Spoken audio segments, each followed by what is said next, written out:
The sounds of summer. Check out the sunflowers. Man, the short ones there on the front row, those are probably 7 foot. And then we have some in there that, man, I bet you they're 10 foot tall. And we got, as always, got a late start on them, but they're beginning to form some flower heads on them. I'm excited about that. Give my bees something to visit. They've done a really good job in the garden. I notice every time I come out, I can hear a buzz across the entire thing. They're all over the squash flowers. We have lots of squash in here. So I've been really happy about that. One thing I haven't been happy about is the heat here lately. Man, the last 2 or 3 days, we've had heat indexes in the 110s. Here a little bit north of us, we're in northeast Arkansas, so up close to the Missouri Boot Hill, there was an area that had a 128 degree heat index. Now for some of y'all, that's normal, that's another day, but for here, that is hot. That is hot.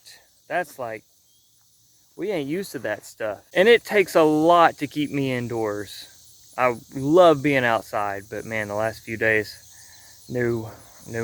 Just mornings and evenings. During the day, I'm gonna be doing something else. I'll find something else to do. Which is kind of convenient because I'm in the middle of this YouTube 30-day challenge. So gave me a chance to work on some videos and things like that. And I like to stay a little bit ahead on my footage. On a day when I'm out filming, I'll usually try to knock out a couple of small videos and a decently long video all at once, and then I can kind of take my time over the next couple of days and process them and post them. But this heat has me indoors and I'm beginning to run out of footage, so I'm out here just kind of trying to piece something together. Just trying to get an obligatory YouTube 30-day challenge video out for this evening. So I'm gonna be out in the garden just kind of showing you some things, I suppose.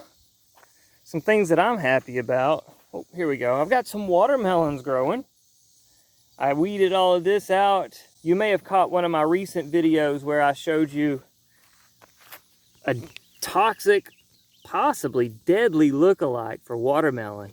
If you're not aware of that, you should check that video out. I'll put a card somewhere up here to that video. You can check it out if you would like to. But make sure you come back and finish this one. It's going to be a short one, I promise. But here's my my prize watermelon so far. It's the biggest watermelon I've ever grown. I've never grown watermelons before. I honestly didn't think we would get any. I also did not think I would end up with any butternut squash, but I have quite a few of these and they're beginning to turn colors, so I'm excited about that. Our squash has been killing it this year.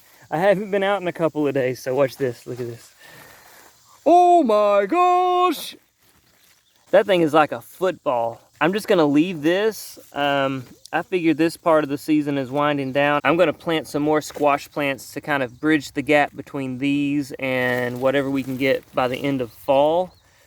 So I'm gonna leave this one to go to seed. We do have a few more that need picked.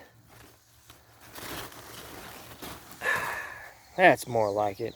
Banana peppers are loaded down. Again, it's been a couple of days. I'm sure we'll see the same. If we look at the jalapenos, yeah, there are a bunch of them in there. We're gonna end up taking in a couple of these white patty squash or white scallop squash, whatever you want to call them. And if you have some of these, you should check out one of my new favorite recipes. I'll put a link to it right up here.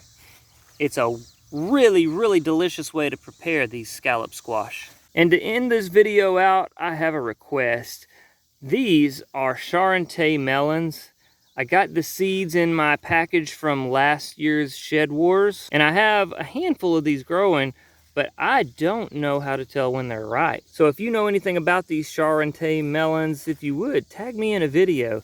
Show me how you know when they're ripe. But I'm gonna go ahead and get this garden picked, and then I'm gonna go inside and get myself a big old glass of ice water and some dinner. Thanks for humoring me on this one, and if you have any pity left over, you can head down there and hit that thumbs up button. Subscribe if you haven't already. I promise the channel isn't always this boring. In fact, to prove it, I'm gonna put a couple of my favorite videos right about here.